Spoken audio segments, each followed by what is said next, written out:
Comme 650 000 élèves de terminale, Morgane découvre lundi soir ses propositions d'admission sur la plateforme Parcoursup. Tous ses vœux sont acceptés. Cette bonne élève est parfois facétieuse. Au moment de formuler ses demandes, elle a glissé des énormités. Morgane le raconte dans une vidéo postée sur TikTok. Les gars, quand je vous dis qu'ils s'en foutent, j'ai mis une recette de brownie. Regardez, j'étais prise. En STAPS, j'étais pro handball. Regardez ma position. Regardez.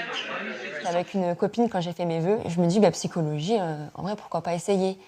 Et elle me dit, mais viens, on met une recette. Et du coup, j'ai tapé une recette de brownie et j'ai copié-collé dans ma lettre de motivation que j'ai envoyée. Les images font le buzz sur les réseaux sociaux. Plus d'1 million de vues en quelques jours. Il faut dire que le système d'orientation Parcoursup est très critiqué pour son manque de transparence.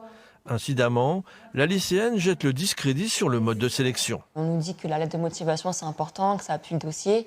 Et au final, ils regardent que les notes. Ou peut-être la fiche à venir que les profs remplissent en amont. Mais là, ça, j'ai pas de preuve. Mais bon, je pense que les notes comptent pour les 3/4 du travail. La plaisanterie n'est pas du goût du rectorat de Toulouse. Vendredi, Morgane est convoquée dans le bureau du proviseur de son établissement pour un sérieux recadrage. Ça m'a été clairement dit du coup dans le bureau qu'il fallait éviter que je fasse parler de cette histoire. Ils m'ont obligé de supprimer la vidéo. Donc du coup déjà on enlève 1 million de vues de cette vidéo.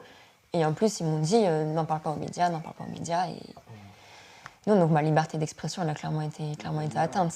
Pour ses études, l'élève s'est finalement inscrite en licence de LEA.